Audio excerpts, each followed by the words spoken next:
Hey everybody, there's a visual here for what happened in Atlanta, Georgia,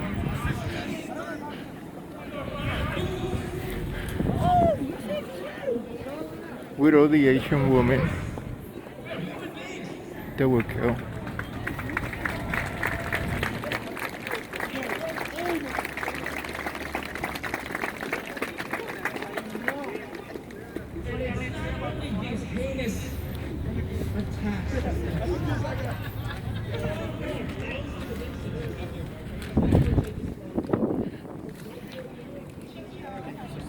Look who's here. Gang.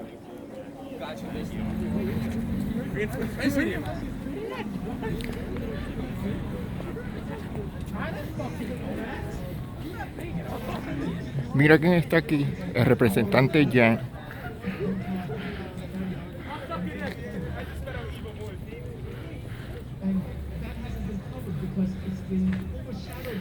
So over here there's a visual for the people who were killed. The 8 people that were killed in Atlanta, Georgia, and 6 of them were like of Asian descent. 6 of the women were of Asian descent. So aquí estamos en una demostración para las 8 personas que mataron en Atlanta, Georgia, y el racismo contra las personas de descendencia asiática.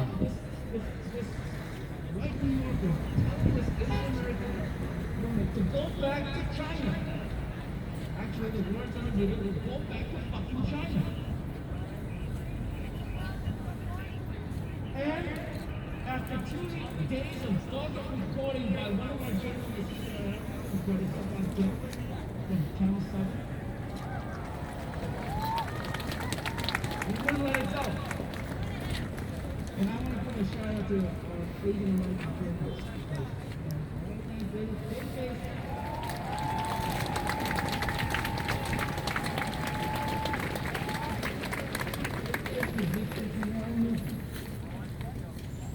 The issue here is this woman, the person said it was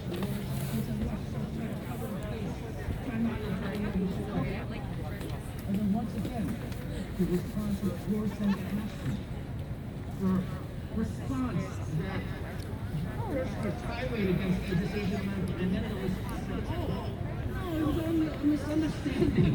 So here we had the visual before, and now this is a demonstration about racism against the Asian community over here in Union Square in New York City.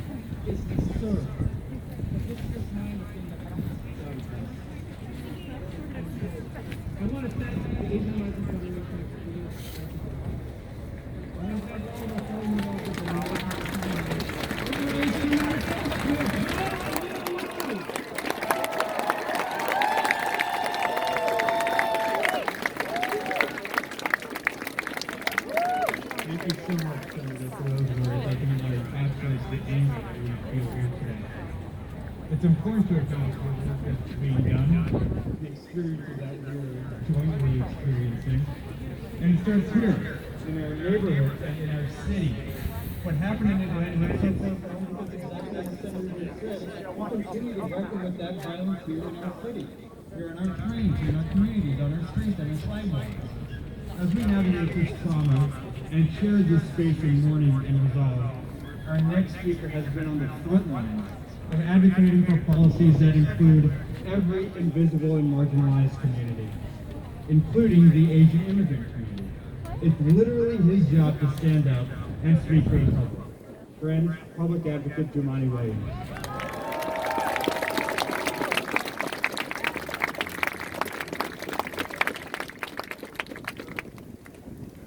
Bless everyone. Just really quickly, there's much permission. You can't hold hands. But can you touch somebody's elbow? You touch elbows so everybody knows that they're not alone. Turn to somebody and say you're not alone. Tell them I see you. I see you. When I look out, it's beautiful. I see Americans and I see New Yorkers. And sadly, what happened 2 days ago, I said before and I'll say again, is the inevitable conclusion to white supremacy and racism. Every single time. Not sometimes, every time. It is the inevitable conclusion when a president of the United States is allowed to say China virus and Kung flu and is encouraged. Racist. It is the inevitable conclusion when an American president is allowed to talk about how he grabbed women however he wanted to and was elected anyway. It's the inevitable conclusion when we treat white supremacy and racism like a simple policy difference. It's the inevitable conclusion when all of these things happen and 7 million Americans vote and say, yes, please give me that some more. We have to be honest about the depths of white supremacy and hatred in this country. This is what happens, is the inevitable conclusion when that bigotry is matched only with a country's demonic obsession with guns.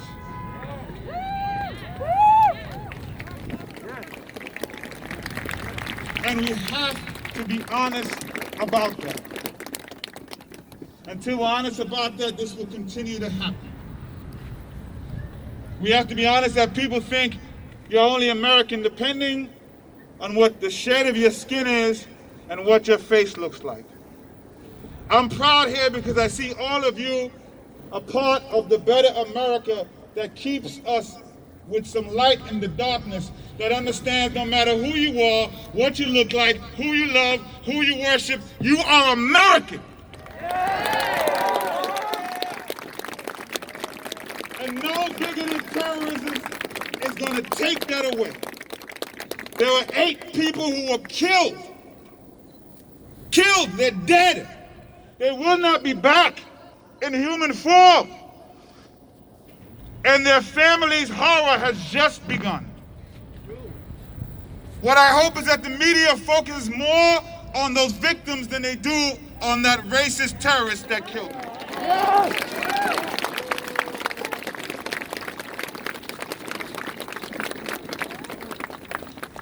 This is powerful what's here, and we have to continue to do it each and every time. But I also want to see behind the tweets, behind the prayers and thoughts, some action. Let's get some money into these community groups so they can push back on this hate that's happening here. We got the words, let's get some action, and let's get some money. If this is unacceptable by your tweet, put some money behind it. Because the words haven't stopped it yet. And the hate is still there. And it is just as American as apple pie. So stop saying this is not American, this is not us, because sadly it is American and it is us. But also American are the people who are right here who will keep us going in the direction that we need to go. I'm so proud to stand with each and every single one of you here, the Americans and the New Yorkers who spread the light in all of the darkness. And I want to end with this. I've been ending this as many times as I speak about this. A message to law enforcement from the black community. First, I want to thank Joanne and all of the Asian leaders who were screaming Black Lives Matter last summer. Thank you so much for that. And we are going to stand with you now. But a message to law enforcement from the black community.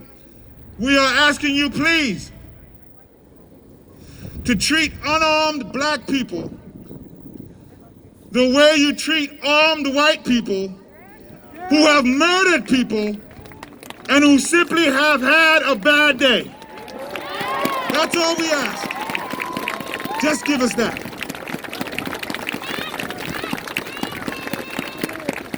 Thank you so much, Public Advocate Williams. Thank you. And could we get some space? I mean, this is about community, and we have a lot of community here who need to see and hear. Thank you. So now, with those words kind of resonating and literally echoing throughout Union Square, I think, we need to, again, reconcile with the fact that this is a community issue and a policy issue at the city level, at the federal level, and at the state level. Then our next speaker, I'm proud to announce, is the State Comptroller, Thomas DiNapoli. Thank you, Robbie. Thank you, Joanne. Thank you to the Asian American Federation for gathering us this evening. Thank you all for being here. You are witness. You are witness that peace is stronger than violence, that love is stronger than hate. We are coming together as a united community here in New York to say it is time to stop the violence, stop the hate, stop targeting our Asian brothers and sisters across this country. The violence has to end. The hate has to end. Enough is enough. Enough is enough. Enough is enough. Hey! I was moved by my state colleague, Senator John Liu's passionate comments. And I reflected that a week ago, before what happened in Atlanta happened, John traveled out to my home community in Nassau County. And we had a similar gathering of Long Island residents to say that the anti-Asian incidents that were happening on Long Island, we had to stand up and speak out. John, did we think that a week later we'd be talking about murder in Atlanta, right? You didn't mean it that way. What the litany that John gave us is important to be reminded of. I won't repeat it. But we know the statistics. Right, Scott? That's what we do with Controller's Office. We look at numbers. 700 reported anti-Asian incidents in New York City over the past several months. Reported. What John Liu pointed out is a reminder of how many incidents are not reported. How many multiples of that 700, in fact, are happening in our streets each and every day. It is a disease. It is a sickness. So our being here, yes, is important. As Jumani, our public advocate, said, putting money behind policy and good intention is important. But let's also be vigilant in our neighborhoods. When we see something, say something, speak out. If you're a victim of an incident, reach out to law enforcement. I know people sometimes don't want to become a statistic, but that's the only way we're going to document and start to turn the tide against what's happening in our neighborhoods. Yes, we condemn the violence against those 8 victims in Atlanta. The Asian American women particularly, they were targeted, that's clear. But we have to acknowledge in our beloved New York City and New York State, it's happening here. Violence and assaults, be they physical or verbal, are targeting our Asian American brothers and sisters. We have to put an end to it. We have to speak out. We have to stand up. We cannot ignore it. Thank you for being here in solidarity. Let's leave this gathering united and resolved to do all that we can, not just with words, but with actions. Thank you, New York. Here's to better days for all of us. Thank you, State Comptroller DiNapoli. And yes, comptrollers do work a lot with data, but we are more than numbers, and the numbers only serve to back up the narratives that we experience, that we have heard, that we have lived, that we have suffered through, that we carry with us every day, that we mourn, that we've been mourning since Tuesday. It's not data and then the narratives. The data only serves to give context to the narratives that we feel. Next up is our City Comptroller, Scott Stringer, to speak more about what we can do together. Thank you. I'm going to be very brief because I do believe it's time for the community to speak and for a lot of elected officials to listen. It's time that we listen more and hear what you have to say. But I want to say this. We got to make sure anytime there's an attack on the Asian community, the city responds. Whether it's a vigil or doubling down on a community-led safety plan, we got to make sure we have your back. And I'm here to tell you tonight that New York City has your back.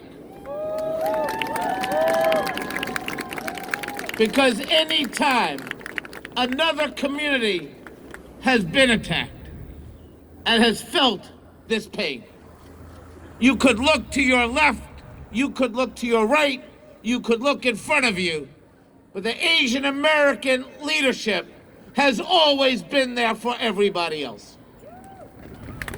And it's time that we are here for you, whether this attack occurs in Georgia, whether we have fighting in New York, and what we've seen in Washington.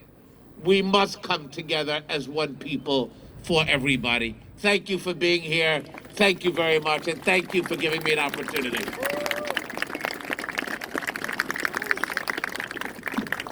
Thank you so much.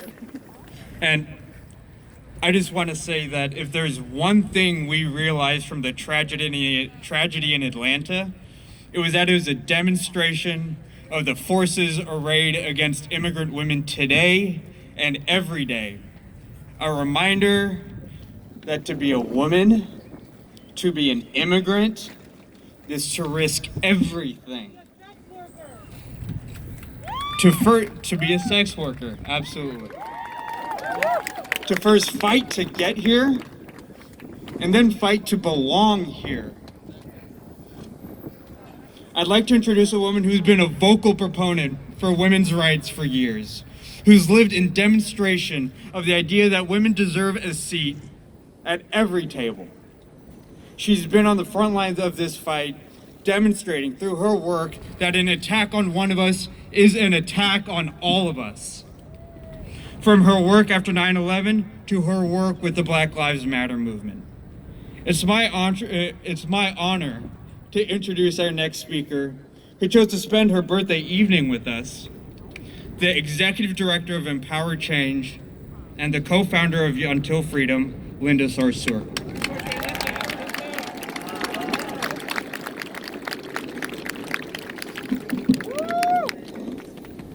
Good evening, New York.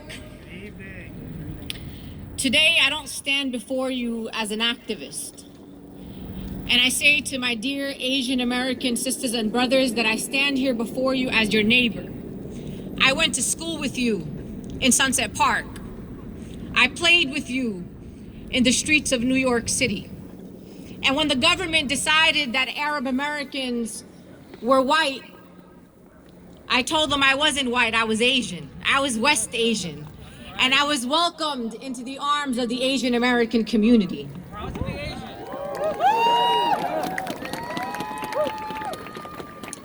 I feel heartbroken because as a Muslim American, I know what it feels like to come from a community that is targeted for who you are.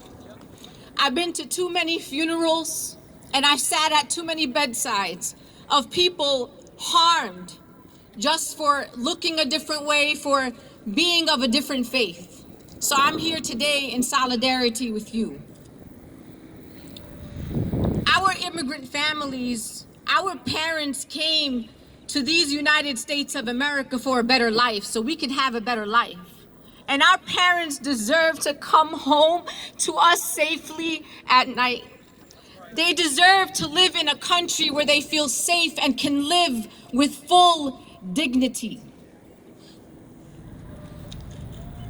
The Asian American community is not experiencing discrimination for the first time. And I'm here to inform those who believe that Donald Trump introduced racism and discrimination to Asian people that they need to learn their history. Asian communities have been discriminated against since they came to this country. Learn about the lynchings of Chinese. When they said they were going to ban the Muslims, I believed them because we excluded the Chinese, and legislators in this country in our history sat back idly if not in fact participated in it. On this US soil, we interned Japanese Americans. We stripped Japanese people from their homes and put them in concentration camps on this US soil. So the otherization of Asian communities is part and parcel of these United States of America. So I am tired of the words.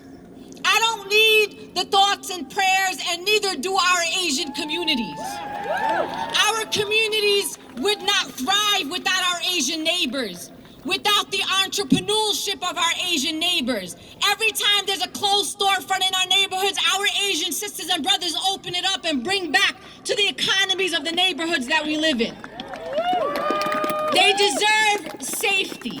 And what I came here to say to our Asian American sisters and brothers is that we are all we got. I do not put my safety in the safety of government, of elected officials. We are all we got. I'm asking you all to not be bystanders. When you are at a train station, standing at a bus stop, walking in the street, and you see someone saying something that you don't agree with, or assaulting someone, or trying to harm someone, intimidate someone, stand up, say something. Do not be a bystander. I commit to you that wherever I am, that I will stand up, that I will fight, that I will say what needs to be said and do what needs to be done so that you can live in a country, that your children can live in a country where they can be safe. But not only do I want them to survive, I want you to thrive in these United States of America. I'm going to leave you with this quote. It's from an Aboriginal woman named Leela Watson. And she said, if you have come here to help me, you are wasting your time. But if you have come here because you believe that your liberation is bound up with mine, let us work together. My Asian sisters and brothers, my liberation is bound up with yours. And when you are not free, I am not free, and no one is free. And so our collective liberation is bound up together. I'm calling on your elders and your leaders. Police are not a solution. Police are not the solution. Do not ask for more police and criminalization in our communities. Come to our mosques. Come to our leaders. Reach out to your neighbors. We will protect you. We will protect each other. Solidarity and love to you all. So remember, if you like my videos, please Thank you so give much, me a Linda. like, subscribe to my channel, and share. What happened in Atlanta is also a reminder that none of us are Por truly favor. free without feeling safe. But as Dame un Linda like. reminded us, that power is in our hands. I see all of these Y phones, suscríbete a mi canal. and those are tools Gracias. to take back power when our community needs it the most. All right? The violent manifestation of the outsider narrative is nothing new to our community. And it's an unfortunate experience that we share with all immigrant communities. Nevertheless, organizations like our sister organization, the Hispanic Federation, have been on the front lines of this work, fighting with us to make sure that our immigrant communities are well represented and joining us in solidarity when tragedy reminds us that our shared future can never be taken for granted. I'd like to introduce the President and CEO of the Hispanic Federation, Frankie Miranda, to provide some remarks. Thank you very much. For over a year now, we have been warning about the daggers of anti-Asian American language, rhetoric, bigotry being spewed in certain media channels, state houses, and city halls, and most damagingly by the previous White House occupant that doesn't even deserve to be named. The peddlers of division and hate have seized on COVID-19 pandemic to demonize and blame people of Asian descent for our national crisis.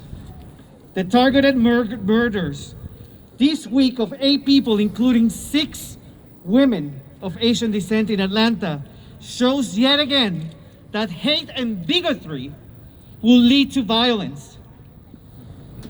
I want to speak now to my Latino brothers and sisters. La Federación Hispana y su red de más de 300 organizaciones comunitarias se solidarizan con ustedes, nuestros hermanos y hermanas asiáticos, en este momento de crisis, porque también es nuestro momento de crisis. Las historias de nuestras comunidades en los Estados Unidos están profundamente entrelazadas. Cuando les atacan, también nos atacan a nosotros. Exigimos a los líderes de nuestra nación para que condenen enérgicamente el lenguaje y la retórica antiasiática, para desplegar la aplicación de la ley para proteger a comunidades en todos los Estados Unidos.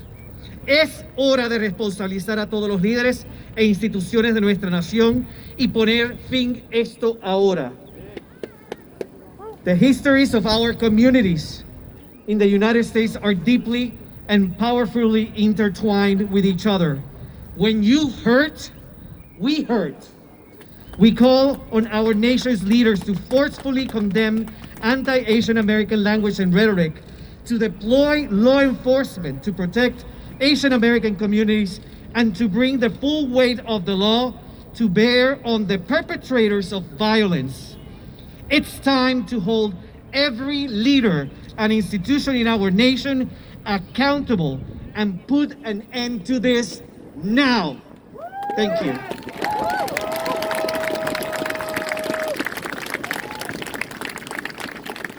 Thank you so much, Frankie.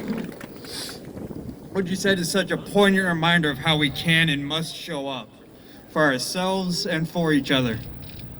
To that end, I just want to remind everyone to stick around if you can weather the chill, because at the end of this vigil, we'll be setting aside 15 to 20 minutes so that we can share this mic with attendees, so that we can share this mic and prioritize community voices so that you can speak your truth and how you feel and process together.